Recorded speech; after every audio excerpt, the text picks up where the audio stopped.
The media is all at rage about a new Fermi paradox theory, a new theory that seems to them, explain the dichotomy between why, if you look at the Drake equation, and that there's so many stars in our galaxy, like the sun, that are older than our sun, there should be a lot of civilizations that are technological, and we should be crawling with them by now. Yet, the dichotomy that forms the Fermi paradox is we don't see any solid, irrefutable evidence that this is so. Although there's some hints coming through now, but we'll talk about that in a little bit. So, that is the dichotomy. So, Robin Colbert has come up with this theory. She's an astronomer physicist from the University of Maryland. She's come up with this theory called the mundanity theory because it's very mundane. The media says that her theory says that the aliens just don't achieve sufficient technological level to actually explore the galaxy. Actually, that is not what she says. I will give her a little bit of credit here before I decimate her theory. So that is actually not what she says. She basically does say that there's no extraordinary technology, no warp drive, no woo woo woo woo developed, so that their technologies would maybe be a couple of hundred years beyond where ours are, that where technologies would plateau at a certain point. And there's some arguments for some of that, although I think we may already have some of these other technologies that she disparages so readily, and furthermore, that we don't need them for. So I'm going to show all these things as I disparage her theory. But basically, she's saying that the technology levels are low, so there is some expense in exploring the universe, and that these civilizations probably would to a bit. But in her opinion, what they would find would be other civilizations just like them that are existing at a mundane technological level. Oh yeah, and their technological level would be insufficient to build Dyson spheres, which I can shoot down already. Because we already had that technology, believe it or not, and I've discussed this before. So the funny thing is, she basically says that they'll just get bored. That's why I'm doing a little thumbnail video of an alien driving a choo-choo train through space when he's bored. But I'm gonna rip this to pieces. Now, like I said, the actual articles about her theory don't quite give her credit, so I'll give her credit for that before I rip it up. So let me just show you. I actually did some videos as a prequel, as a pre-spanking prequel to this video, and that's the reason I actually did those. Is I've been planning to do this video, and so let me just show you an example. These three videos here are basically a pre-spanking prequel. This video basically says, hey, a lot of people think we got UFO activity, and that's a proof of aliens from space. There's some kind of activity, but it's not proof of aliens from space. So that's why I did this video, UFOs from Earth. And many months ago, maybe over a year or two ago, I did a video says they're not from space. So kind of a very similar, but not identical videos. And I have learned a few things since that other video. And then I did this video, Mind Space Now. Now, this video didn't get many views, but you need to look at it because this video basically makes a proposition that there is a huge incentive to mine space, and that this will continue from the near-Earth asteroids all the way out to the Oort cloud. Many huge incentives. In fact, the incentives are so huge that we would be basically stupid if we didn't do it. This is what this video says, which kind of flies in the face of a lot of the things that she says in her paper. And yeah, well, maybe we've actually found some civilizations that have built the things she said that they probably couldn't build, called Dyson spheres, which don't require the technology she seems to think that would require to build, in my humble opinion. But the scarier thing is, these are around the kind of stars they shouldn't be around, which already suggests that they may be spreading. So why don't we see them here yet? Still, the Fermi paradox holds as of yet. unless we find something like three Atlas is more than it appears to be. Hmm. If Ivy lobes, 40% chance of them being not natural is correct, that would be interesting, right? So we'll have to see how that goes. But also, I did this video here about 3 weeks ago on the dark fortress concept of the Fermi paradox, which is my theory that actually suggests that, oh, you would go out to the Oort clouds. And I give a reason why. It's a whole nother motivation beyond just minding space for getting out there, and why from the Oort clouds going down the Oort cloud of the neighboring star would be a piece of cake, relatively speaking. All right, enough said on that. Let's talk about her theory here a little bit. So I'm just going to, I've taken some excerpts from her theory, which I will read to you and explain. Now, one thing she said, which is true and quite interesting, was her point from Arthur C. Clarke. And he made this statement. He said, two possibilities exist. Either we are alone in the universe or we are not. Both are equally terrifying. And I tend to have thought for some time that we probably actually are alone. But that's a whole nother story. And I'm not so sure about that anymore.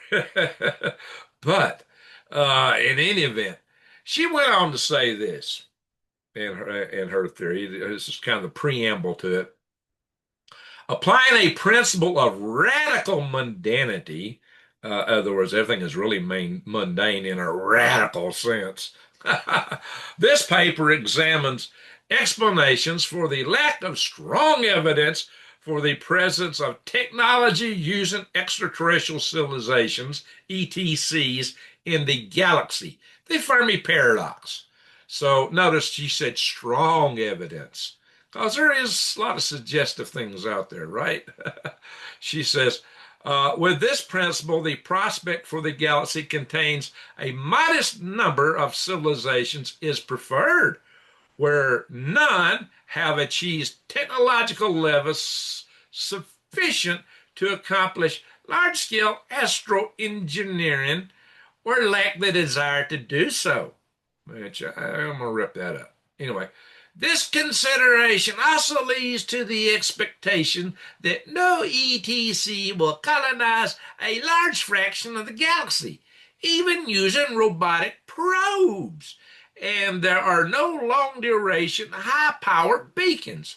However, there is reasonable chance that we may make contact of a sort on short historical standards, or by short historical standards, time scale. This event will be momentous, but it will leave us slightly disappointed. Oh, boy, our theory is born. Such a universe would be less terrifying than either of the two possibilities in a quote generally attributed Arthur C. Clarke on whether we are alone or not. Also, if there is a modest number of ETCs in the galaxy, this would suggest that there are a large number of planets with some form of life. And you can bet if there are ETCs, or extraterrestrial civilizations, you know, it might be like, how long have we had technology on this planet where we could actually look out the stars and communicate with radios? If the entire history of the world was 24 hours, it would be in the last second, within, not even the last second, within the last second of existence of the world. I mean, for most of the existence of the world, they think that life was just a bunch of microbes swimming around in a soup. And creatures with multicellular creatures are about 550 million years old out of 4.5 billion years. That's what some people think. Anyway, so just to put things in perspective, even if you look at biblical civilization, you take the view the whole world 6,000 years old. Last couple of hundred years is actually the last 100 years is all we've really had the kind of technology. So anyway, you want to slice it, whatever kind of belief system you got, it's still minuscule.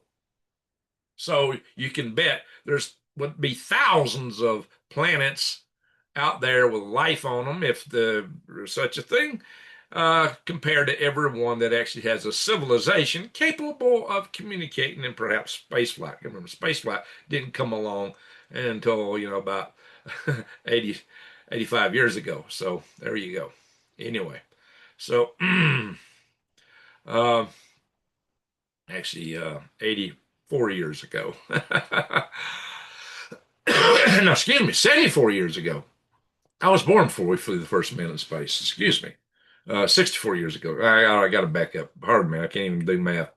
I'm thinking atomic age, but the actual first, person in space was in 61. So that would be 64 years ago. Half the time we've had radio. All right. So, pardon me. But now Robin Corbett suggests two precepts. She says there is a time limit to technological development of a civilization, particularly in energy consumption. There's a limit. She thinks there's just so much they could consume. Uh, Extraterrestrial civilizations may be much more technologically advanced than contemporary Earth, but their technology does not include significant leaps equivalent to harnessing electricity. I mean, what she meant by that was like another leap beyond harnessing electricity. Harnessing electricity, she gives a lot of kudos to. So she don't explain that well. But anyway, or rely as yet on unknown laws of physics. In this paper, this is termed a mundane technology level. So no woo woo woo woo woo. No anti-gravity, no warp drive in her estimations here. Which we may already have. But anyway, at least in deep black programs, possibly. Hmm. In her second precept, there is a modest number of extraterrestrial civilizations that are at around this limit in the Milky Way galaxy, this limit being the energy limit again. Note that if our own civilization was unique in the galaxy, this would imply that we are extraordinary, and that would not be a mundane explanation and would not be consistent with the Copernican mediocrity principle. Wow. Wow.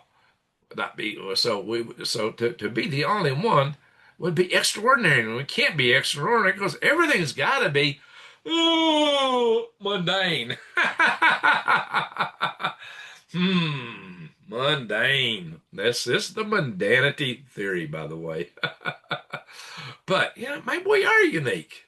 But she said, will not be consistent with the Copernican mediocrity principle. There we go back to mediocrity. Hey, Melvin Milktoast, where you at?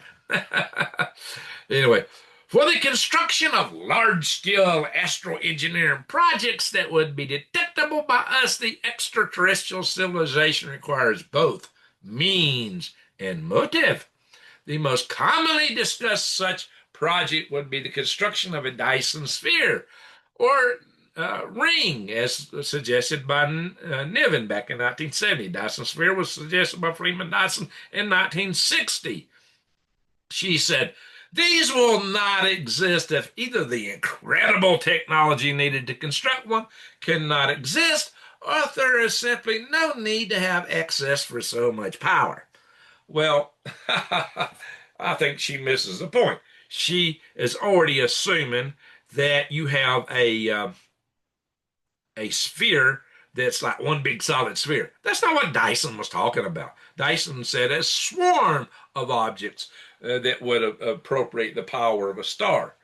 And this was his idea back in 1960. Well, since we've had the advent of O'Neill space colony ideas, it doesn't necessarily have to be you're putting up a bunch of power stations. It might just be you're putting up habitats with life in them that you want to just collect natural sunlight for.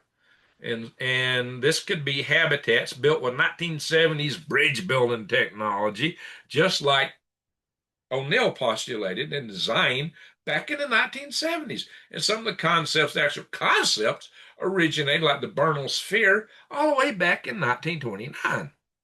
But the technology was at hand for how to do it. It might be the cost was high because our access to space cost was too high, but it may be coming down real quickly now with the advent of Starship and better boosters coming up. So um, that kind of shoots down this idea of not having the technology. Actually, we do. And the motivation to do it could just simply be spreading life. It could be, one little space habitat at a time, one little real estate deal after another up there in the cosmos, cosmic real estate. One mining opportunity after another. That's what's going to start it.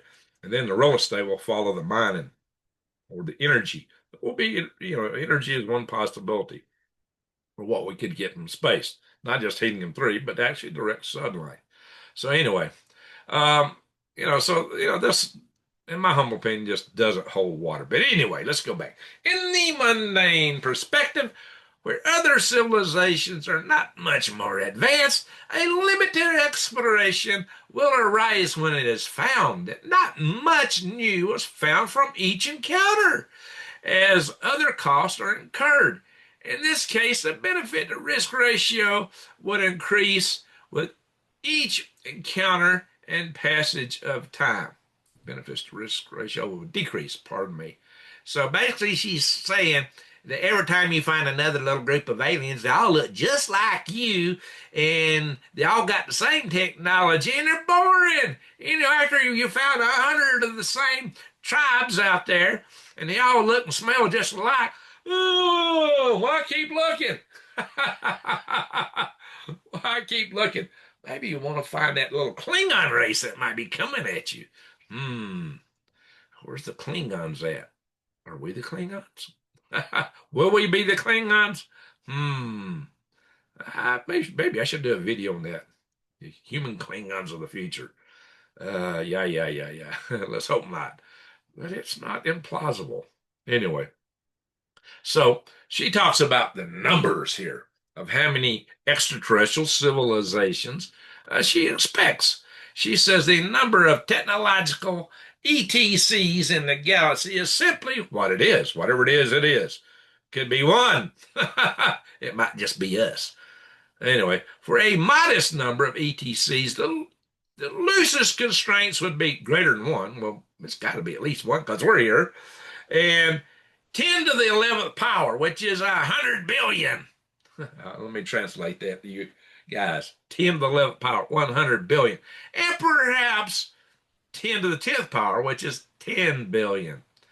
But then she goes on, if we exclude type M stars, which I pretty much did in a previous video, because they throw out, we're talking red dwarfs here. They throw out massive flares that could even strip the atmospheres off their planets. I mean, technological civilization would have a hard time getting a start with the kind of flares these stars kick off. Also, the planets around them would tend to be what we call eyeball planets, which always have one side facing the star, which just introduces a big host of problems. But anyway, all that said, so I don't expect that life would start.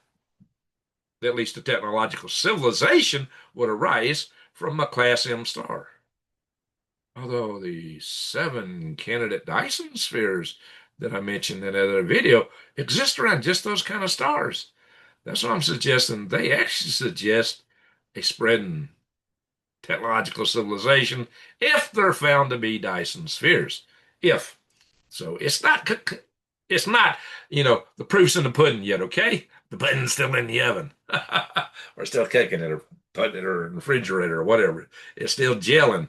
We don't have definitive answers on it yet, but it is highly suggestive that there may be Dyson spheres already out there. But anyway, so in any event, so what she said is when you take into account that most of the stars that she was counting are type M, red dwarfs, then that should taken the mean logarithmically give you about 100,000 ETCs in our galaxy that are more advanced than us. 100,000 alien civilizations right here in the good old Milky Way galaxy.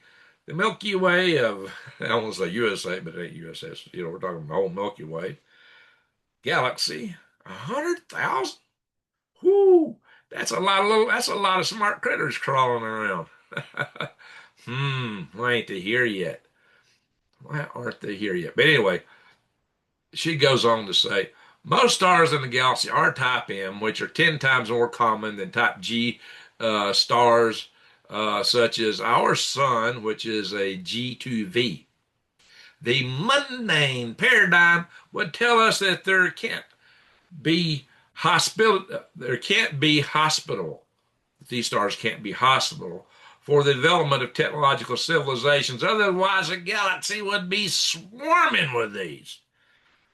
And I gotta say that is right, but even the numbers she suggested sound like swarming to me when you understand really how these civilizations could use things like Enzman drives, fusion drives, to actually spread throughout the galaxy within, a very relatively geologically short time span.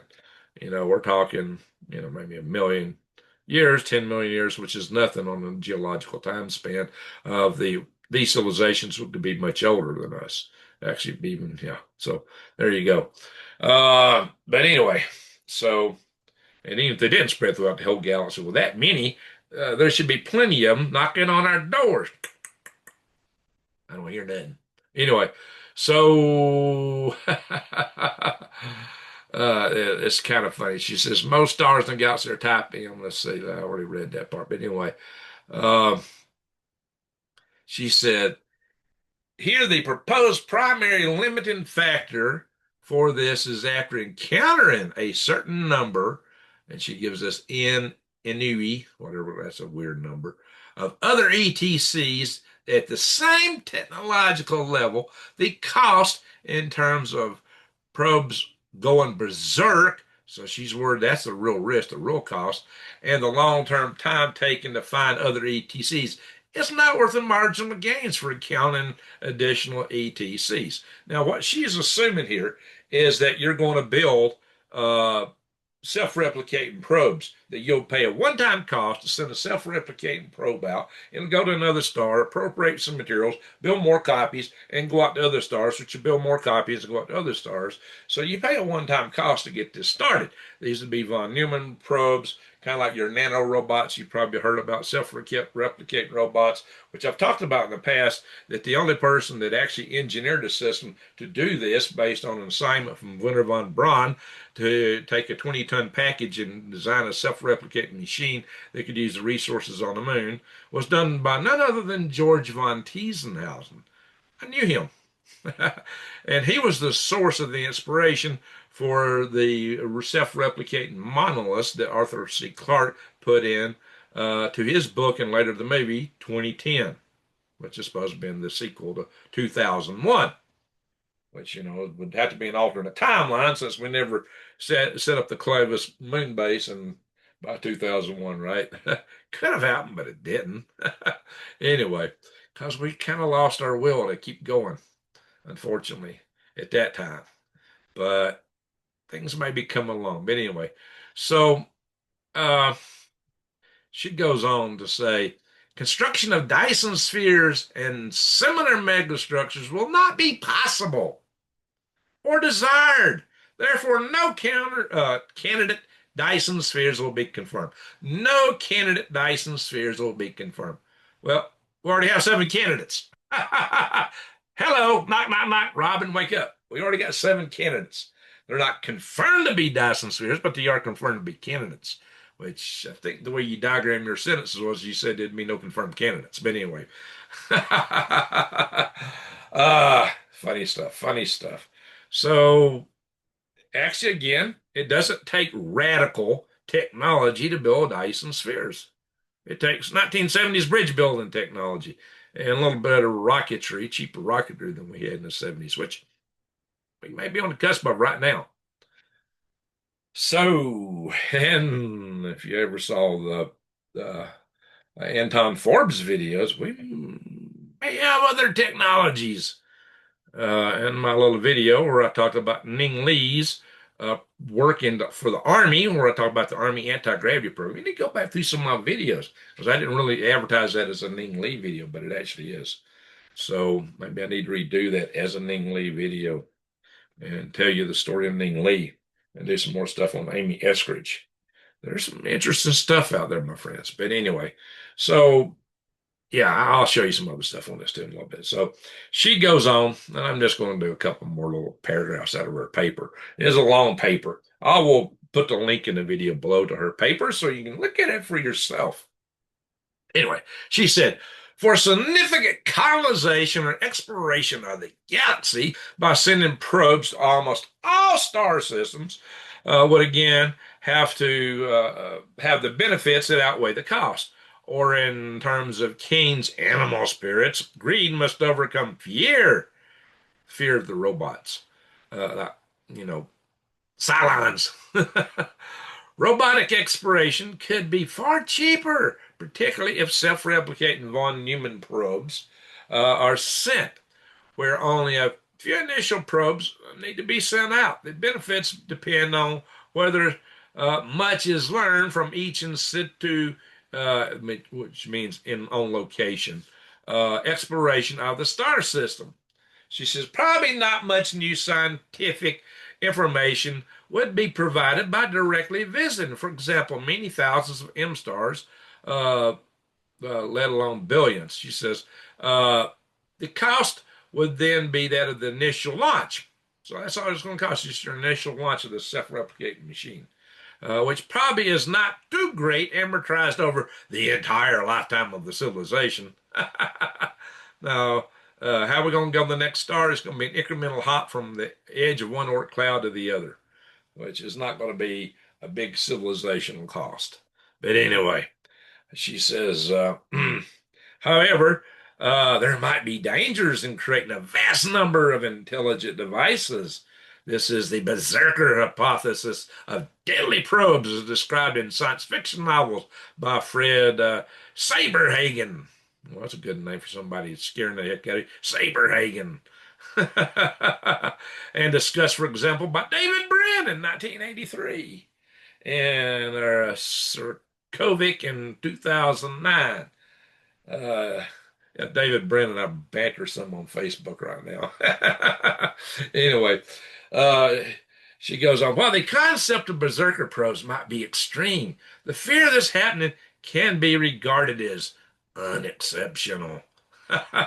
So yeah, the fear that actually would go berserk, yeah, that might be extreme, but the fear of it would be unexceptional. So the fear would be there, according to her, and maybe. Again, this is, as old as science fiction, like the Cylons.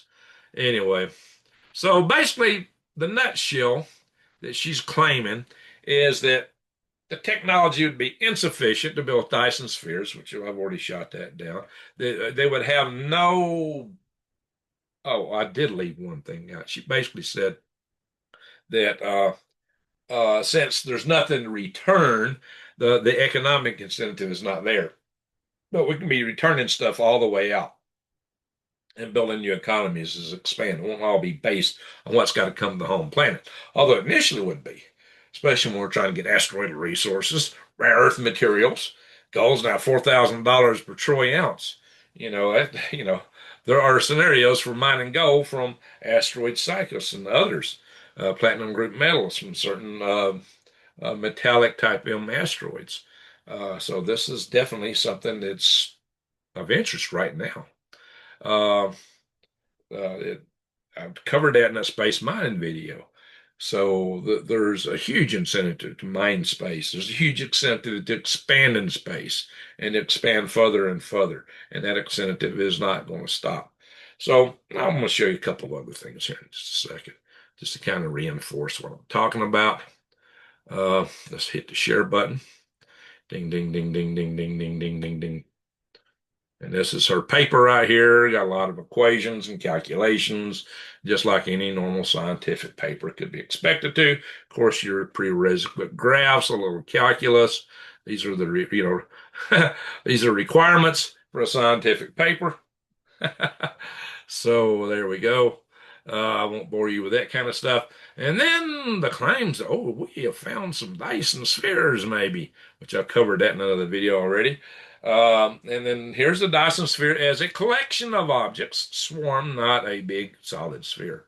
And it could be objects like these, which a Bernal sphere concept was derived in 1929. It's a beautiful idea for a beautiful habitat. And you could build these basically out of comets in the work clouds. You could hollow them out. You could build similar habitats. And Dyson was suggesting that these trans-Neptunian objects like Kuiper Belt and Oort cloud comets would be the preferred place for civilizations to develop. Actually, he suggested that. So there you go, my friends. Let's stop the share. So I'm not buying her theory. The mundanity, oh, everything's too boring. We just ain't gonna go. It's all so boring. Or we're scared of the robots. We're so scared of them, we don't want to turn them loose. We've already let AI out of the house. We'll let the genie out of the bottle, guys. So, although I'm not scared of that either, and I've done videos on that, and maybe this channel, Green Greg's, talking about why I'm not scared of those things. Anyway, there you are. There you have it. This is a theory that I'm not impressed with, to be frank about it, even though the media is. It's a rage in the media. All kind of articles coming out about it. But I'm going, the theory itself is, oh, rather mundane. And I think it's actually quite lame, and I'm not buying it. This is not the answer. Go to my Dark Forest video if you want to know the answer. So I'll put another video up here for you to watch. Thank you for watching. And with that, I'm going to say bang the bell, subscribe, and click off, and Greg out.